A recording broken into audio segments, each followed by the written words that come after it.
warmer than here. Can I first thank so many of you for being here on one of the 3 days of summer in London. I'm obviously South African. My name is Andrew Feinstein. I'm the Executive Director of Shadow World Investigations, one of the organizers of tonight's event.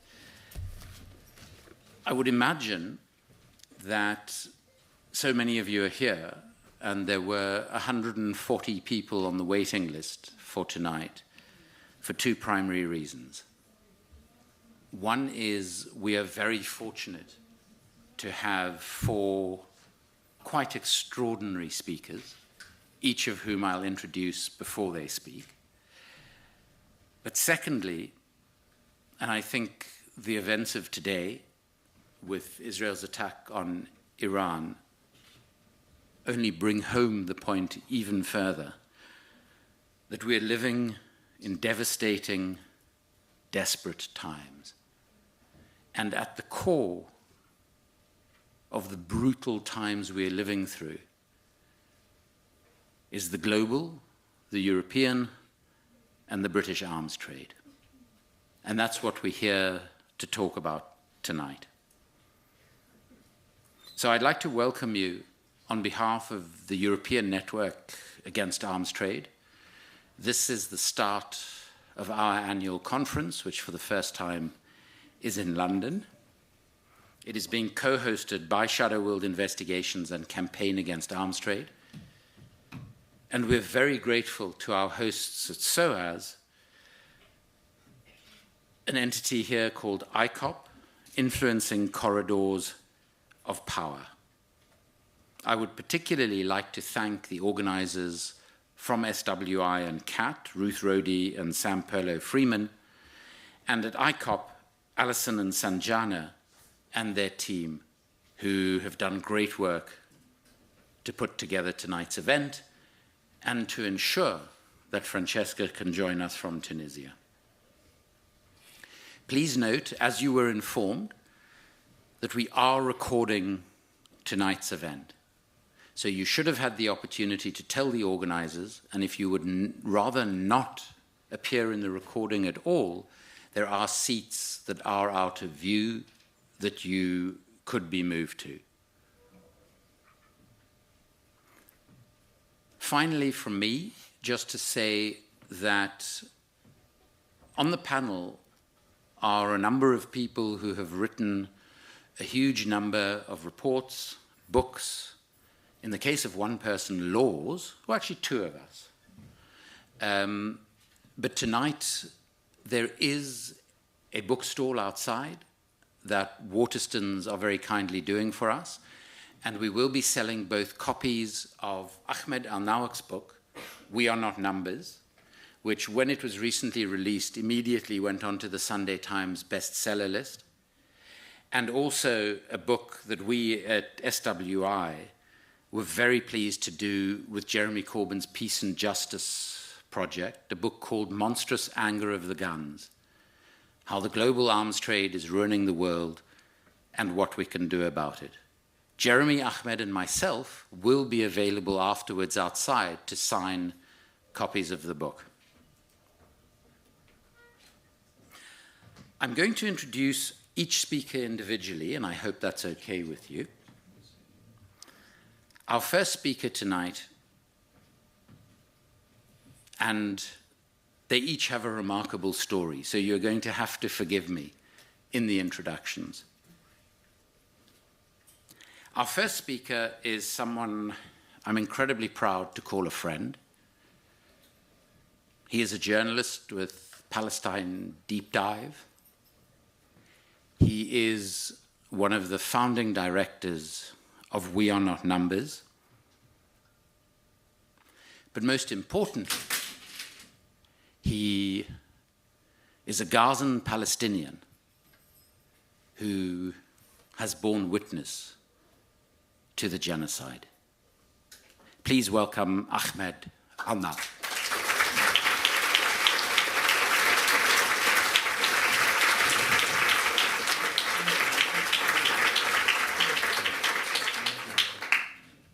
Thank you. Thank you very much, Andrew. Thank you all for coming today. This is a happy and sad day for me. Well, happy because I'm meeting with all of you, people, like-minded people, people of conscience, I believe. Those who agreed to come today to listen to us. I believe that we share something in common, which is the love for justice and freedom. But it's also sad for me because we still need to do these events. That I still need to talk to you and tell you that arms trade is bad, that bombing is bad, that killing thousands of people is bad. And we know, and you all know, today we woke up to this news that Israel is bombing Iran again. So maybe there will be another war now between Israel and Iran. How many people will die in this war? How many people will die because of these bombs, because of the arms trade? How many families will be destroyed? How many tens of thousands of children will be orphaned? How many men and women will be wedded? How many houses will be destroyed because of this war? We don't know, but maybe thousands and thousands and thousands. And I say that because I know it. I'm from Gaza, and I've seen what wars do to Gaza, what wars do to our families, to our people. And you all know that I lost my family in this war. 21 members of my family were killed in a second when an Israeli pilot decided to drop a bomb on my family home, killing all of my family members. My father, my 2 brothers, my 3 sisters, my 14 nieces and nephews, my cousin, and after that I lost many cousins, many friends, many relatives. How long will that continue? We don't know. And you know, while Israel is bombing Iran right now, they cut off all the telecommunication in Gaza. And that is a little bit strange, because why did Israel choose this time to cut off communication in Gaza before they bomb Iran? And I think it's because they want to do something to Gaza that is so terrific in the darkness, and people will be occupied then with watching the news with Iran, and they will forget about Gaza. Right now, for the past 2 days, we don't know what's happening in Gaza. We don't know how many people were killed in Gaza. We don't know how many houses Israel destroyed in Gaza. We don't know what is going on in Gaza. And all I know is that the people in Gaza are now being slaughtered in the darkness. For the past 20 months, Jeremy and Andrew and I and many others, we have been talking about the genocide in Gaza. We have been telling the world that killing people is not okay. And unfortunately, we stand here today to tell you all about the same thing. Killing people is not okay. Buying bombs and trading, arms trading is not good. It's bad. It destroys people's lives. Unfortunately, we have to say it again. And you know, when I came to this place, this venue, I remember that this place, this venue, I spoke for the first time when I came to the UK in this venue. In 2019, when I first came to the UK after leaving Gaza. And I spoke about how Israel killed my brother in 2014 and many of my friends. And do you know who was with me? There were 3 other Palestinians who spoke alongside with me in this venue.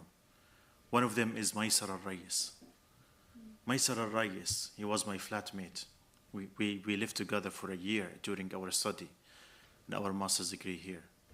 And Maysar was one of the most brilliant Palestinian students I know. He was a medical doctor.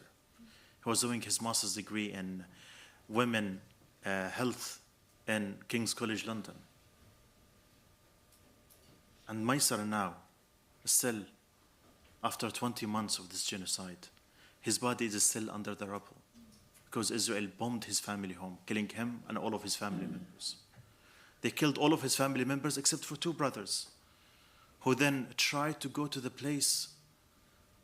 They tried to dig with their bare hands to retrieve the bodies of their family members. And then an Israeli plane came and they bombed them again. And they killed his 2 brothers.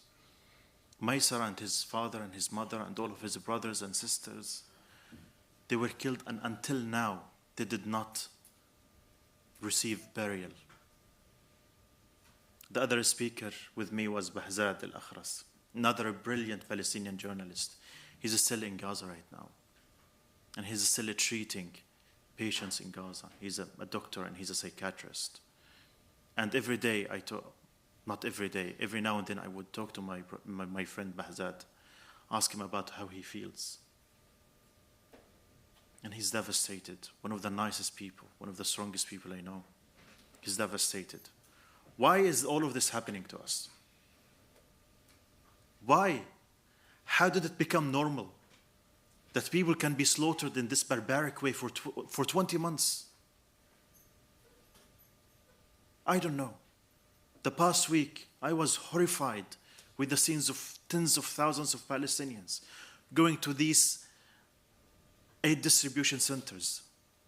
And I like to call them death traps, where Israel lures the Palestinians who are starving to death. And then when they come to take a few meals to feed their children, Israel opens fire on them, shooting them dead. More than 230 Palestinians were killed, not because they're terrorists, not because they pose any danger to Israel, just because they were starving people. Going to these Israeli-American distribution centers to take food for their starving children. How is this allowed to happen? How is this happening? How can we allow people to starve to death? To be killed? To be shot at? While they're trying only to feed their children. It is happening every single day. And we are watching. We are watching people die for the past 20 months. And we have always been told that there's nothing we can do. What can we do to the Palestinians? How can we stop the genocide? But then eventually, a group of individuals showed us the way. They showed us the way that this unacceptable situation in Gaza cannot go, that we can do something. 12 individuals sailed to Gaza using their boat, very small boat, carrying children formula and food to Gaza. And of course they were arrested. Of course they were arrested. They knew they would be arrested at least. They knew they could be killed because Israel did it before. They killed 12 people while they were sailing, trying to break the siege in Gaza. But they would sacrifice their lives to send a message to Israel and its supporters that people of conscience, free people from all around the world will not accept to watch their brothers and sisters in Palestine being starved and slaughtered in darkness. And that is a message I would like to leave with you tonight. For many months I've been asked day and night at events, what can you do? Well, these people showed you the way. There is a lot you can do. There is a lot you can do as a British people, as people who have been living here, whose voices and representation has been used to starve the Palestinians, to slaughter the Palestinians, to supply Israel with arms, to kill the Palestinian people. You have a duty. You have a responsibility as a British people, first of all, because it all started from here, from this country, from this city. It all started because Balfour Declaration. And the Palestinian people will not forgive you. They will not forgive any of you if you stay silent. Thank you.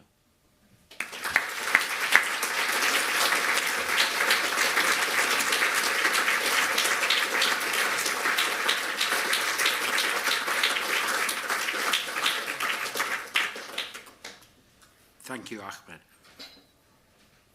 I would also like to acknowledge Ahmed's wife, Yumna, Eugene, and other Palestinians in the audience with us tonight. As we talk about what might seem legalistic issues, theoretical issues, of the arms trade, the rule of law, and Europe's moral standing, we can never forget the daily, the hourly, the minute-by-minute suffering that is being caused to so many innocent human beings. In Gaza, in the West Bank, in Lebanon, in Syria, in Iran, in Yemen, in Sudan, in Congo. Because as all these people suffer, our defense companies, our financial institutions, our legal, auditing, consulting firms, and we should not forget our political parties and our politicians profit.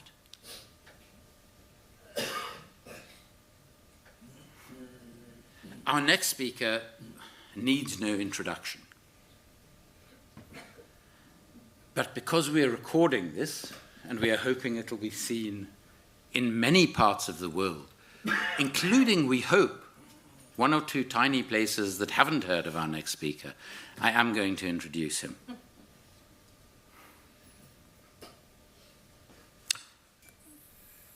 Probably the most committed anti-racist who has ever served in the British Parliament.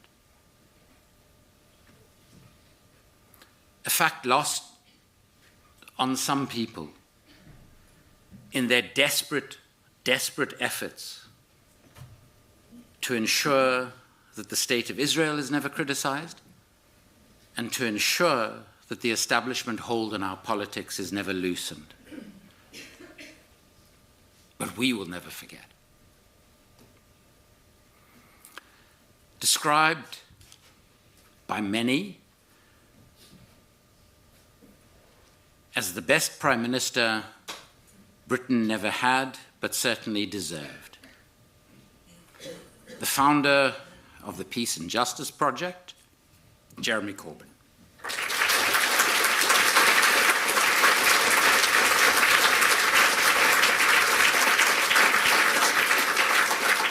Thank you, Andrew, and thank you all for being here this evening.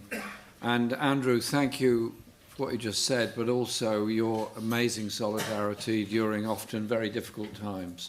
That Andrew was always there to stand by our side and give support. Andrew, thank you for that and everything that you do in Shadow World and all the work you did in South Africa and still do for global peace. And it's an absolute pleasure working with you on this book, which you're welcome to look at later, The Monstrous Anger of the Guns, and future work that we're already planning to do together.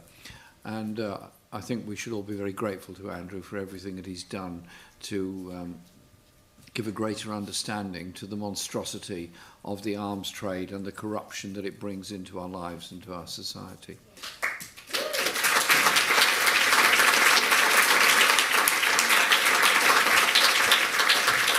And obviously it's a great pleasure to share the platform with Neem, with Francesca and with Ahmed.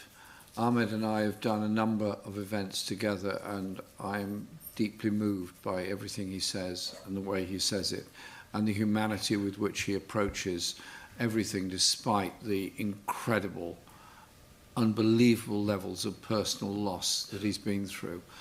And I don't know how he copes with it, but I do know that his inspiration in his book, We're Not Numbers, and in the many talks that he gives, and I've done some with him, actually does help to change minds.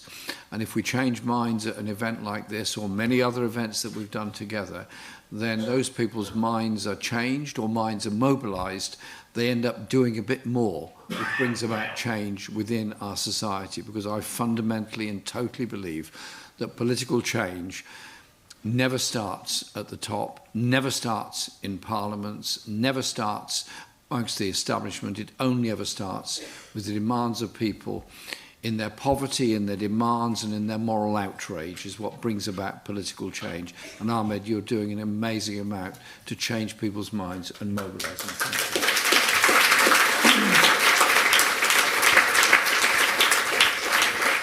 Today we have witnessed yet another major atrocity on this planet when Israel mounted this enormous bombing campaign against Iran.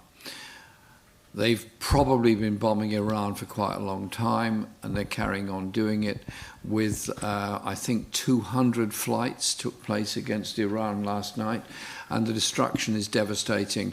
And it's going to be the ordinary people who die. It's going to be the ordinary people who are killed, whose homes are destroyed, and so on. And that, in addition to the now encirclement of the West Bank on top of the encirclement of Gaza, and the closing, as I understand it, of the borders of the West Bank. And so it is effectively saying, we do not think Palestine should exist, and we'll make sure it doesn't exist. That appears to me to be exactly what the strategy is that Israel is following. 61,000 recorded deaths in Gaza already, 100,000 seriously injured people already in Gaza, and many thousands injured in the West Bank.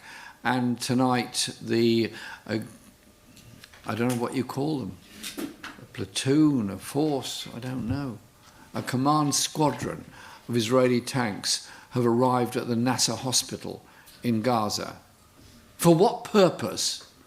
Other than to destroy that building, which is the only health facility available for people there.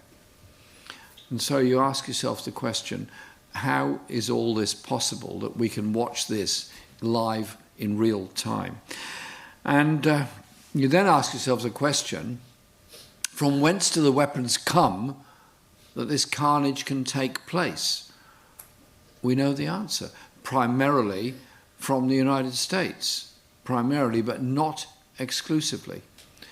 The components for all weapons, like components for all manufactured goods, come from here, there, and everywhere. There's no weapon, no vehicle, no product that's ever produced in just one place. It comes from all over. Integrated supply chains and so on are very important to understand. And so a group of us in Parliament, a small group of us, have been meeting every week ever since October 23, to look at the issue of arms supplies, look at the legality of it, and plant and pursue questions and demands in Parliament, and obviously to pursue the whole issue of a ceasefire. And it's fallen to me to particularly pursue the issue of the F-35 jet. The F-35 jet is a highly sophisticated, incredibly expensive aircraft that is multi-use, multi-combat, and has created the devastation in Gaza. 15% of its components are made in factories in Britain, in Newcastle, in Sheffield, in London, and so on. And we've demanded the end of all weapons supplies to Israel.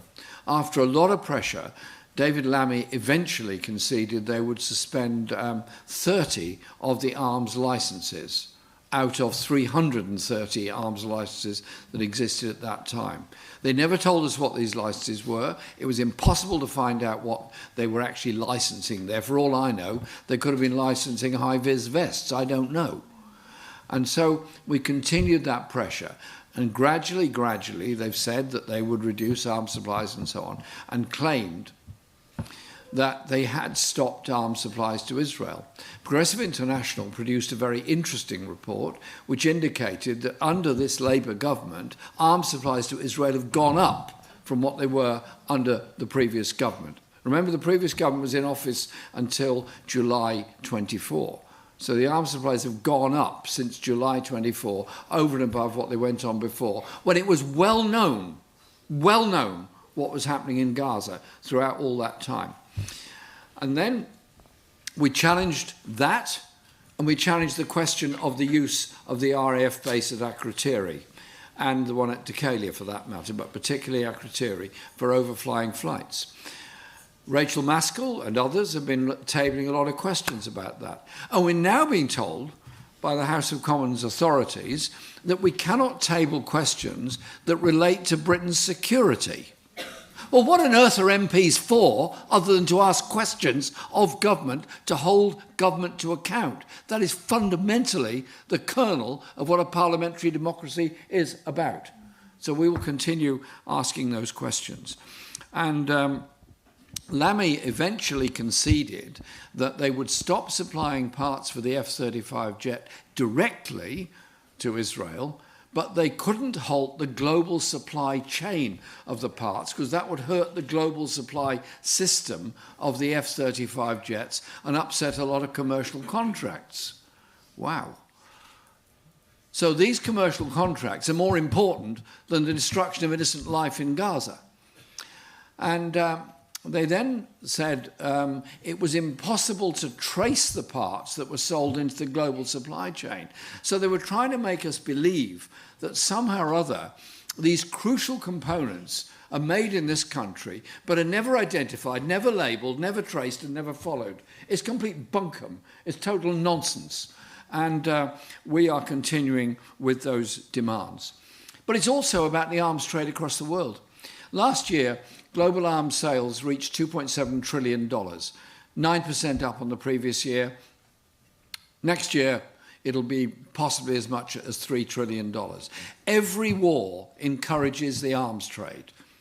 Gaza, obviously, bombing of Iran, obviously, Sudan, obviously, Democratic Republic of Congo, Yemen, and the Russia-Ukraine war encourages the arms trade in Western Europe and Britain and the United States, but it also encourages the arms trade in Russia, China and India as well, which is the whole point behind our book about the global arms trade. The British government, instead of using this opportunity to say, well, actually, maybe with all these wars going on around the world, maybe we can look at the option of peace somehow. So they produced the Strategic Defence Review, and it's a very nicely produced document. It only has 4 pictures of Sir Keir Starmer in it. Maybe it deserves more. Andrew, do you want more put in it? I knew I'd get that look. This document has lots of glossy pictures of planes, of boats, and all sorts of things.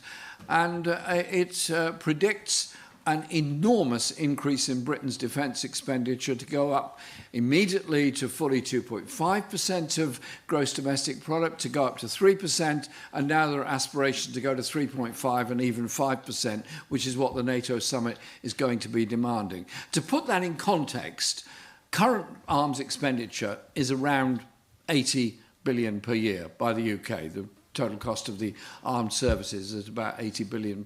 Not all on arms, obviously. A lot of that goes on wages and everything else. That's going to go up by at least 13 billion a year. Again, to put it in context, 13 billion a year would pay for 10 years, in 1 year, would pay for 10 years of ending the 2-child benefit cap on families in receipt of universal credit.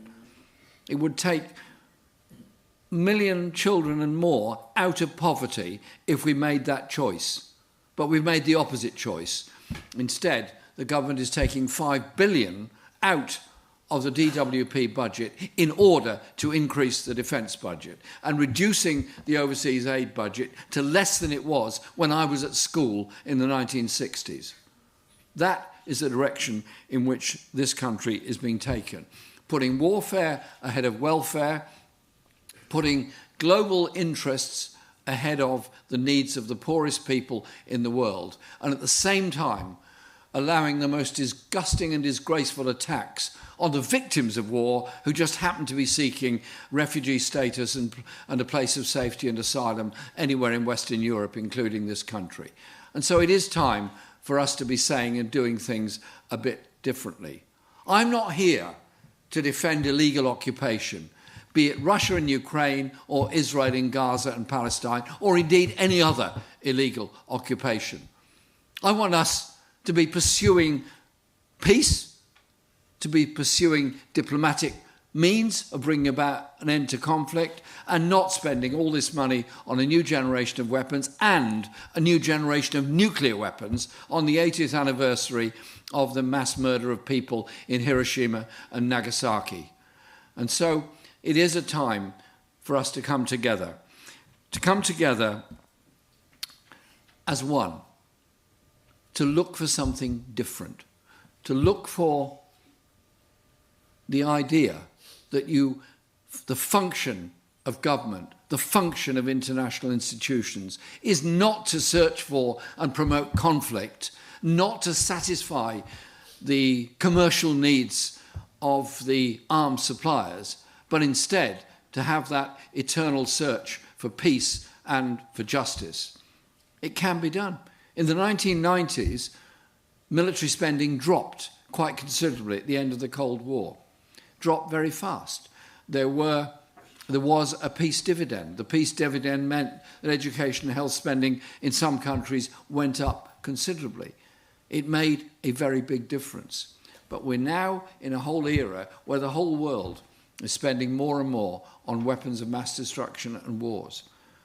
It can only go in one direction. The more you spend on weapons, the more you promote an arms race, the more you promote competition on the quality and effectiveness and so on of these weapons, people are going to use them in different places. And so our plea surely is to recognise the needs of people. And so when I've watched, as you all do on television, wholly innocent children being killed because they're queuing for food in Gaza, with weapons supplied from this country and the USA, I am just disgusted beyond belief. We will do everything we can to oppose this trade and oppose the illegal occupation of the West Bank and Gaza and bring about justice for the people of Palestine. Justice for the people of Palestine is the key to peace all over the region. The key for peace with Iran, the key for peace with Yemen, the key to bring about real hope for the people of that region. And so let's work hard together, work as one, to try and bring about that change and that different world. That is the challenge that we all face. Don't be depressed, don't be isolated, and don't be told to shut up and accept being shut up. Speaking out for peace has never been more difficult, never been more necessary, and probably never been more controversial, which is why it is so very, very important. Thank you all for coming this evening.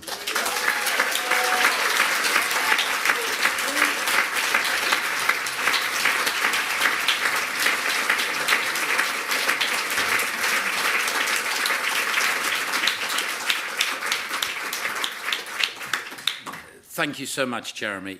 We can only don John Lennon glasses and imagine what Britain would be like, what our role in the world would be today with Jeremy as Prime Minister. We were just over 2,000 votes away from that. But our time will come again because it has to, because the world cannot continue like this.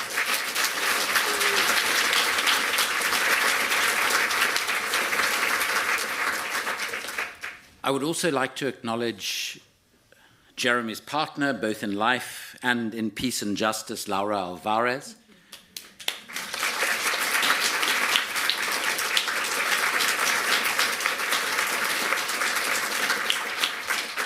And my own colleague, Rona Mickey. Laura and Rona, somehow, defying all the odds, managed to put together a book that has contributions from about 16 or 17 people around the world, extraordinary activists, lawyers, thinkers. When we started this book, I thought, oh, well, we'll probably get it done in about 8 to 10 years. And they somehow managed to put it together in the space of a few months. And it is a truly important and remarkable book. So thank you, both of you.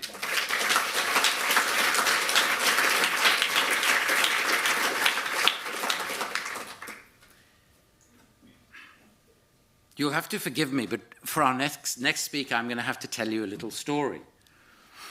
I was invited to speak at what I was told was a feminist peace group in Germany. And I was quite excited about it. I have friends in Berlin who I was quite keen to see. I was particularly keen to be able to spend time with the group known as Jüdische Stimme, extremely brave Jews in Germany who are speaking up against the genocide in Israel, despite the quite psychotic reaction and behavior of the German government in relation to the genocide. But then I got a message from Niamh, who I'd met once or twice before, saying, I've received this invitation, and the only reason I accepted is because you're on the speakers list. Is it okay for us to be speaking? And my colleague Ruth, who is German, told me a few things about the feminist peace organization we were about to speak on a platform for.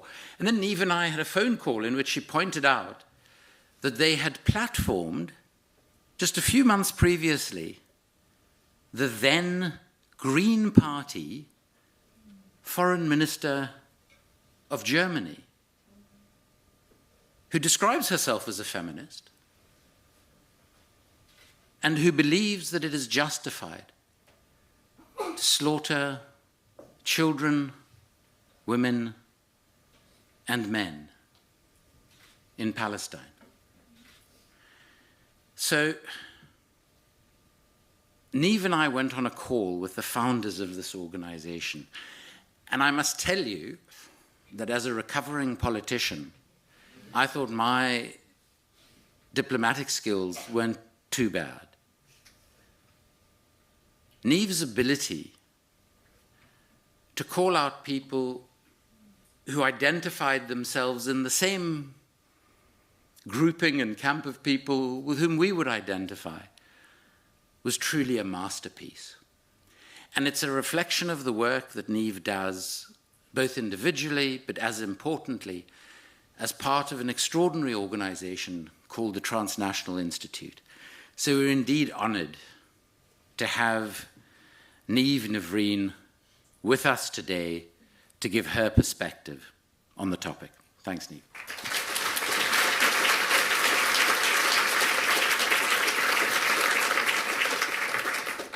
Thanks very much, Andrew. And I just was, as you were telling the story about this German encounter, I think it was back in November. And it's incredible to think that, when we spoke at that time, Annalena Baerbock was she was saying quite openly that it was fine to kill civilians. There was absolutely no problem with that was within international law, and according to her. And of course, we've seen that since Annalena Baerbock has gone on to now receive a role within the United Nations. So there's really an incredible unraveling of our international legal institutions over the last 20 months or so. Thanks a million, everyone, for being here. Thanks for the invitation to speak on this panel. I feel incredibly out of my depth in such company up here. I'm here, I suppose, to speak on European militarisation, this being an event with the European Network Against the Arms Trade. We often focus a lot on arms and armament, specifically from maybe the US or from different European Union member states, but we often lose sight of what's actually happening within the European Union.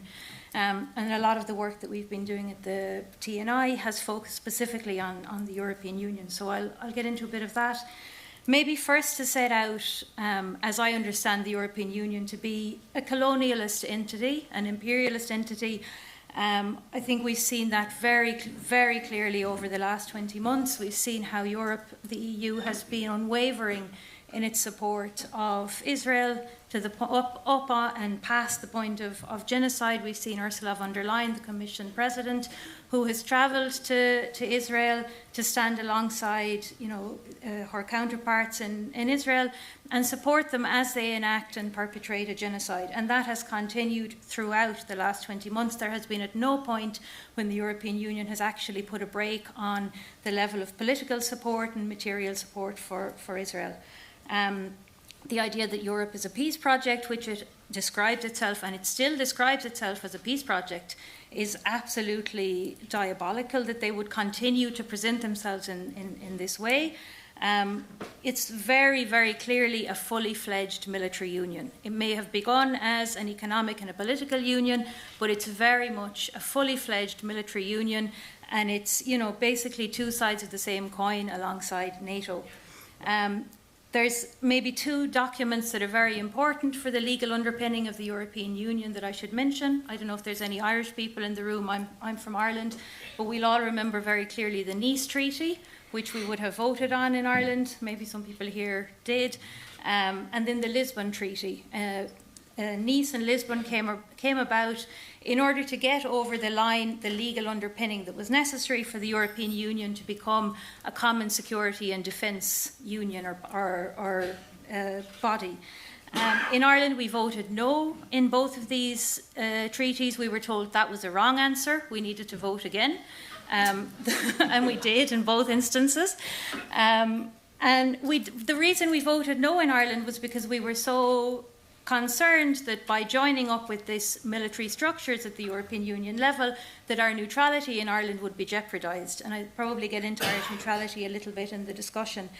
But Nice and Lisbon both got over the line, and they provide the legal underpinning for what is basically the European Defence Union. I don't think anyone here has read the Lisbon Treaty, although I might be surprised. It's not very interesting. It's a very long and intricate document. I wouldn't advise reading it. But it is a crucial read if you want to understand just how embedded NATO is in the European Union. They are inseparable. And so basically, by default, if you're a European Union member, you are also a member of NATO. Now, most European Union members are within NATO, but it's particularly problematic for a country like Ireland, which is not a member of NATO, but by the back door, we actually pretty much are within NATO structures. Maybe I'll mention that once this legal underpinning was in place to create this militarised union, we had a situation in 2015 where the European Commission formed what was known as the Group of Personalities on research and development of military equipment. And this group of personalities was put forward as though it was this independent body that was going to advise the European Commission on how it should spend its money on security affairs. Of the 16 members of the group of personalities, 9 of those members were directly connected to arms companies, 6 were directly from arms companies, 2 were from arms from arms think tank, and then 1 was from an arms lobby group. So 9 of the 16 are from the arms trade, basically. Lo and behold, the outcome of the findings was that European Commission should spend much more money on research and development, and that money should go directly to arms companies. And that's exactly what happened.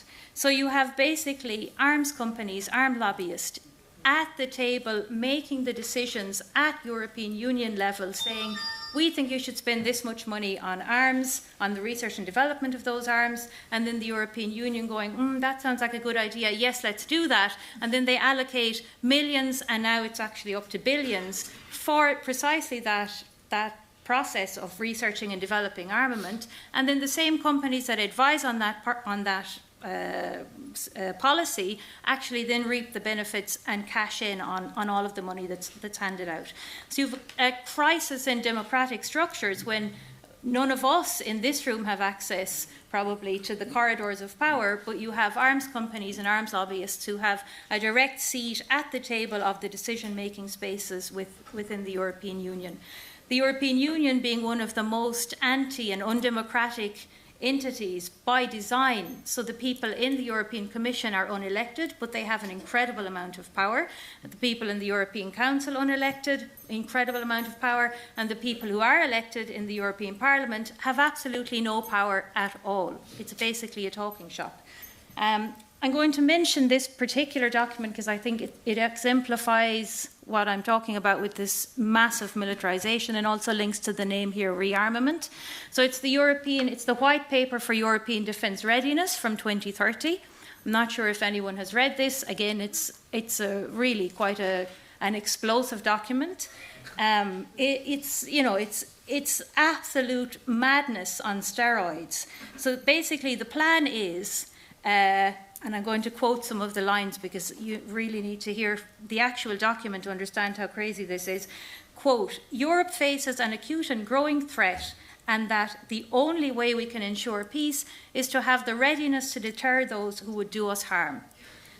Now, the threat is not set out other than to mention Russia and China. Surprise, surprise.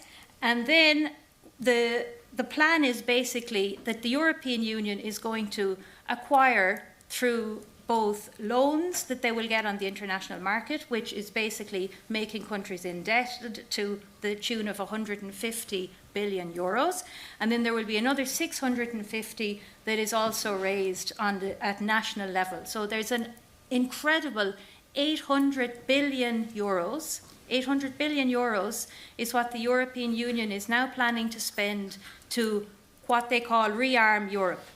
Now, rearming one of the most overarmed places on the planet. So at the moment we have 40 US military bases in Europe. There's 600 nuclear warheads.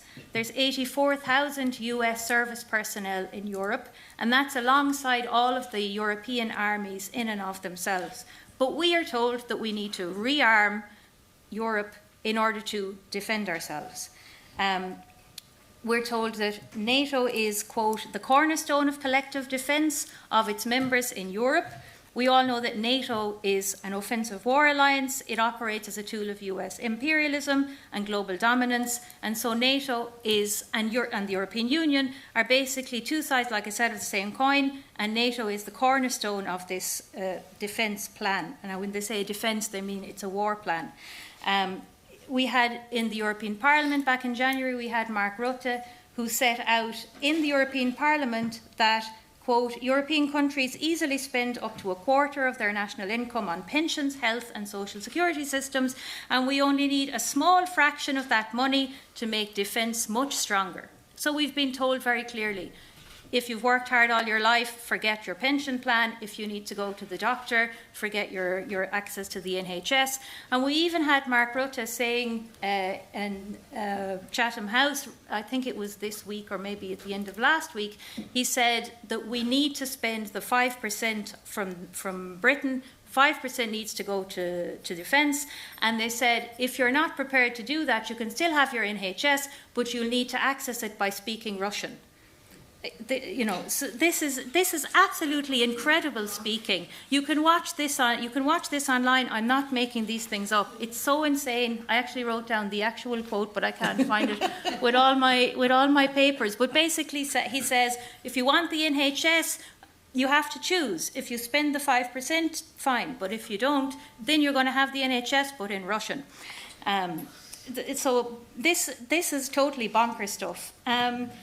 We're told that all of this is basically, there needs to be a reduction of the red tape around military spending because, believe it or not, the European Union actually prohibits the spending of European public funding on anything that has a military or a defence implication, which is incredible. So, they will say that they're not funding the production of armament, they're funding, quote, the capacity to produce. Vastly different. And I swear to God, I was on a scrutiny committee in the Irish Parliament, and they were challenging this. Why are you funding the production of arms? Is that not against EU law? And the Commission came back and said, no, we're not funding the production. It's the capacity to produce.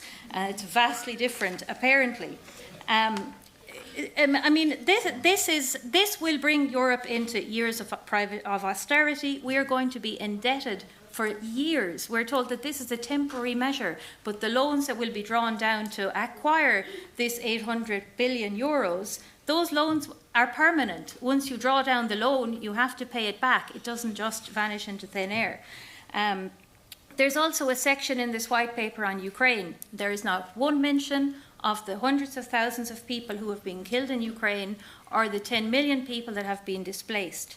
Instead, the document says that the EU commends European arms companies for, quote, their can-do attitude and entrepreneurial spirit, noting that Ukraine has become, quote, the world's leading defence and technology innovation laboratory.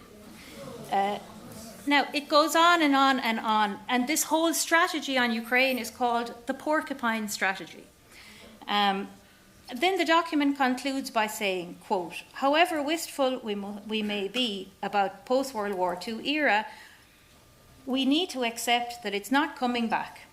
Basically, the only show in town is arm ourselves to the teeth, 800 billion, but perhaps more, that this will somehow guarantee us peace. We're told it's peace through strength. We're even told at the very end of the document that, quote, the EU is and remains a peace project. Now, this is a total distortion of language. It is a total distortion of logic. The logic is that we are going to access hundreds of billions of public money to fuel what is the death, destruction, devastation, war industry. It is profit for war profiteers, for, making the rich richer from war, while, there's people that are being killed, people that are being injured, total devastation and destruction, not to mention, of course, the climate devastation that will result from war, the emissions from the military. So that's just one document. Then when I won't go through them all because I don't have enough time, but then when it's summarised for if you don't want to get into the nitty-gritty, it's summarised very quickly. You just told it's about buying more, buying better, buying together, and buying European. So this is absolute insanity.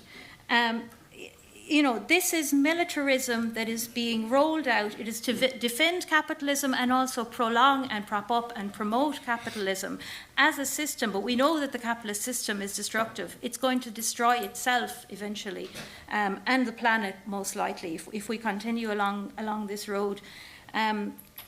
I could also get into, but I won't because I'm sure I'm running out of time, but there's also the UK-EU Security and Defence Partnership. I don't know if anyone here has read that document. 11 pages. I won't go through it all, but it's basically an undoing of Brexit. And it's aligning again the UK and the European Union in what they call a defence partnership. So we're on the road to massive all-out war. We've seen already today the escalation with Iran. We have normalised a genocide over the past 20 months. We have over 3 years of war in Ukraine. And I suppose maybe just to finish by referencing what Jeremy said, we need a peace movement. We need active, on the street, active people taking steps towards peace. And I think everyone in the room has probably been involved in that. And yeah, hopefully in the discussion we can get into some of the steps that we can take towards building that. So I'll leave it at that. Thanks, Andrew.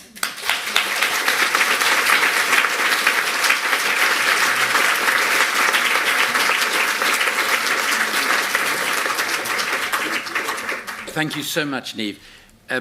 We're very fortunate to have a number of what I describe as researcher activists like Niamh, in organisations like the Transnational Institute, in all of the constituent organisations of ENAT, the European Network Against Arms Trade. And we are indeed fortunate to have these people putting information into the public domain about the reality of the global arms trade, of Europe's arms trade, and Britain's arms trade. What does astonish me is that in all of these European documents, they sort of forgot to mention that these companies, on whom they're bestowing billions of our euros, are also responsible for 40% of all corruption in world trade. They perhaps forgot that because they are amongst the beneficiaries of the corruption. It reminds me of what Edward Said once said. He describes power repeating untruths until it has the force of truth. But I think we've got beyond that now. I think now we're in a slightly more uncouth age in which we see our politicians speaking bullshit that only they believe, sadly. But we really should be extremely grateful for the researchers, the activists, and I know many people in this room are active in a wide variety of ways, many of whom have come together around the struggle of the Palestinian people. Our final speaker is also an activist. She is a researcher. She has a few law degrees. She is, in my opinion, in this awful moment, the conscience of the world, the lawyer for those of us who are not in the corridors of power, reaping the benefits of defense trade corruption. Perhaps the people's lawyer. Please welcome the UN Special Rapporteur for the occupied Palestinian territories, Francesca Albanese.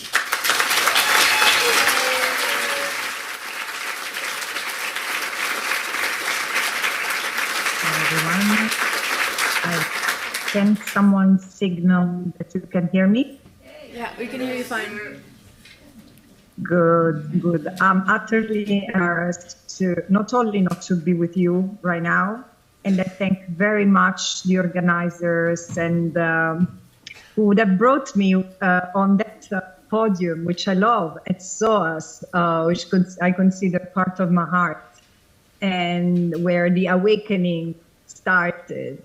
But also I'm so embarrassed, not only not to be with you, but to be talking to you from a car. However, Tunisian traffic, let's put it this way. So, but even Tunisian traffic didn't prevent me to be with you. So I've been asked to speak to the impact that this genocide in Gaza, because clearly there is no doubt that what Israel is doing is committing acts of genocide together with other crimes, is having on the rule of law system, on international order. And I'm very happy to do so, but I would also like to add a comment that connects to what I've heard you have been discussing, and the topic of this event, also based, without telling you too much, but what I've been working on for the past 6 months, and which is investigating the international corporate machinery that has for decades upheld the legality of Israel's occupation of Palestinian land and Palestinian life, and now that has now transformed into the economy of a genocide. But so let me start by making 3 points. The premise is that this, as any genocide, this one is a stain, an unacceptable, unforgivable stain on our humanity. These, more than the others that have occurred in the last decades, because these really happened under our nose, and I mean it. We have seen a genocide planned, announced, invoked, incited, committed over and over on our phones in real time. So of course, this is a stain on Israel, and this is a stain on all of us who have actively, all of them, who have actively participated, but also all of us, and I will explain you what I mean. Because I write, and I often say, if Gaza or if Palestine was a crime scene today, it would carry the fingerprints of all of us. And this is not an hyperbole, I mean it. But however, so the first 3 points is that this genocide has contributed to erode drastically, the foundation of the rule of law, the international rule of law system that was established and that has evolved since the end of the Second World War, after the Holocaust in particular. Although I think that we have somewhat gained an awareness of how the Holocaust has transformed our mind much later than when the system started to form and look like what it is today.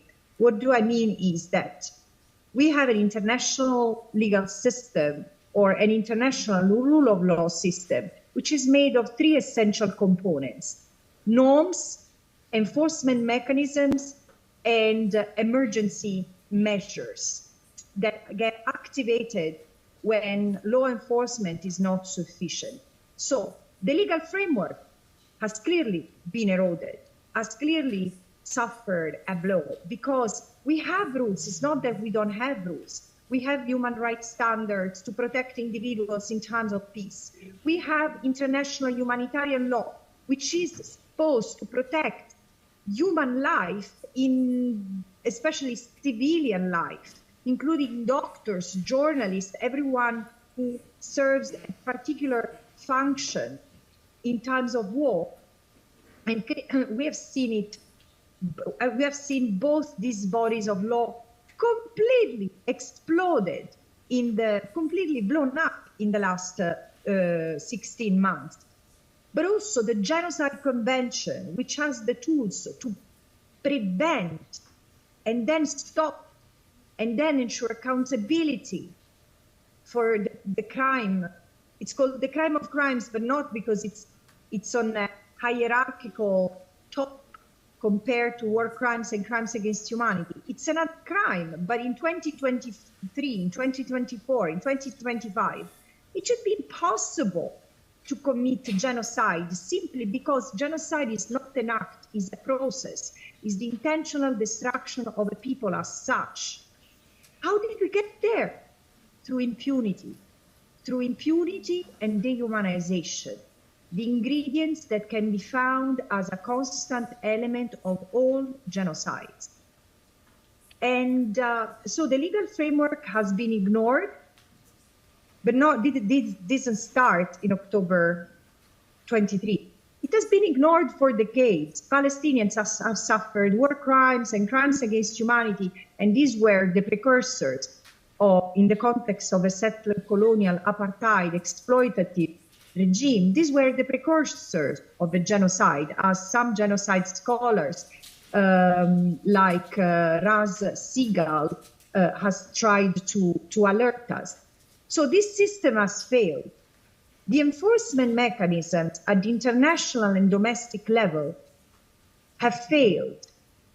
But in fact, I think that international law has failed because of the failure of the enforcement mechanisms, which are the General Assembly, the UN Security Council, who should always preserve peace and security. And when there are threats to peace and security, for example, a country attacking over and over people maintained under occupation in perpetuity, or a country bombing other countries, which constitute a crime of aggression, while also claiming self-defense over and over, ceding war across an entire region.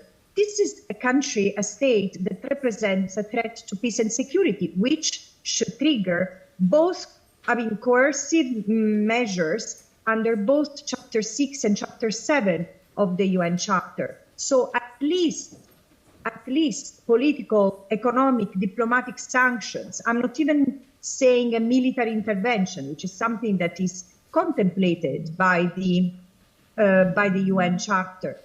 But none of it has ever applied, including in 20 months of assault that has been increasingly recognized as genocide. And then the third element of this catastrophe is the humanitarian sector. I'm ashamed.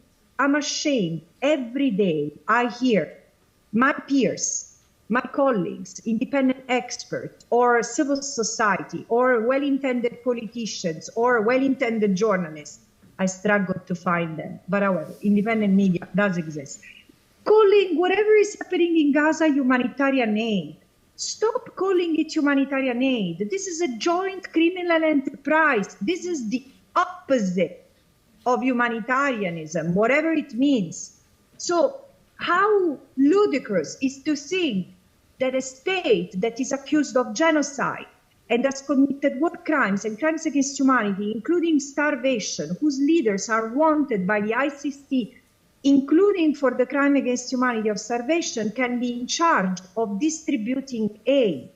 So the other failure is that the United Nations system and even has been completely demoted, dismantled in its operationality or capacity to operate, again, because of the will of a state. So this is where we are. What does the genocide, in a nutshell, what does the genocide done to the international system? It is blowing it up. It does not collapse on our head yet, because there are some member states, primarily from the global south, who resist. Despite the pressure, despite the intensity of the attacks against them. But for example, there is the Hague Group, which is made of 8 or 9 countries, which is doing a great job trying to resist, advocating for a minimum set of obligations to be respected. So it's not even transcendental what they ask, just no arms, no harbors toward Israel, and no impunity, accountability. And this is the last point. Now, if we want that the little that is left of the international system is preserved, we need to use accountability. So we need to use those standards who have not been enforced to bring them to court and been asserted and vindicated in court against those politicians who have enabled, who can be linked to, who have contributed to maintain the status quo, and so helping Israel carry out its military operation the way it is. But also the private sector. And here I conclude that this is the last point that I wanted to make. I've been investigating the private sector, meaning from arms manufacturers to big tech, to financial actors, banks, pension funds, and even universities. Universities who, under the pretense of neutrality, keep on trading technology and services and channeling funds to an industry, which is the occupation industry, which has contributed to depredate, dispossess, and forcibly displace the Palestinians. There is nothing neutral in the research done in cooperation with the Israeli university. Nothing. And this is to be written really in every document that you work on directed to universities. But again, this is the kind of accountability I talk of. And as a special rapporteur, it's not my responsibility either to accuse or please anyone. But I'm telling you, what I find out in the last investigating 48 of the corporate sector, which includes also, as I said, arms manufacturer and the big tech, is that while these sectors, the arms sector and the big tech, because of the capital and the algorithm they control, can appear untouchable. There are two ways where they need to be attacked. One is the complicity with crimes of their CEOs. There is no possibility to escape that. So this is why civil society and others need to turn their gears into investigators and make sure that there is accountability of at the domestic level of all the arms manufacturers that are registered in given countries, including in the UK. But also the channels, for example, the pension funds and the banks that are a conduit for funding to these need to be cut. And this is why what I try to do through my report is to bring awareness and trying to unveil to you the system. Can you hear me? To unveil to you the system that has allowed not only to feed for over 5 decades the occupation and make it sustainable, but also it has allowed it to become more profitable as it was morphing into a genocide. Thank you very much.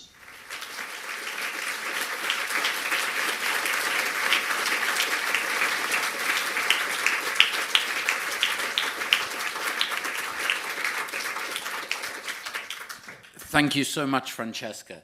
And thank you for joining us despite being stuck in the traffic. During the early years of our democracy in South Africa, Nelson Mandela used to say that what we were doing was we were driving a car but having to change the engine while we were driving it.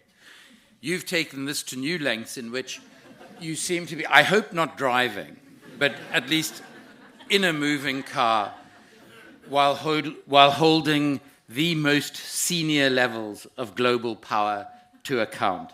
So thank you so much for that. Can I ask you to join me in thanking the organizers of this event, everybody who has given time to it, thanking our truly wonderful speakers, from Francesca to Ahmed to Neve to Jeremy Corbyn. Thank you so much.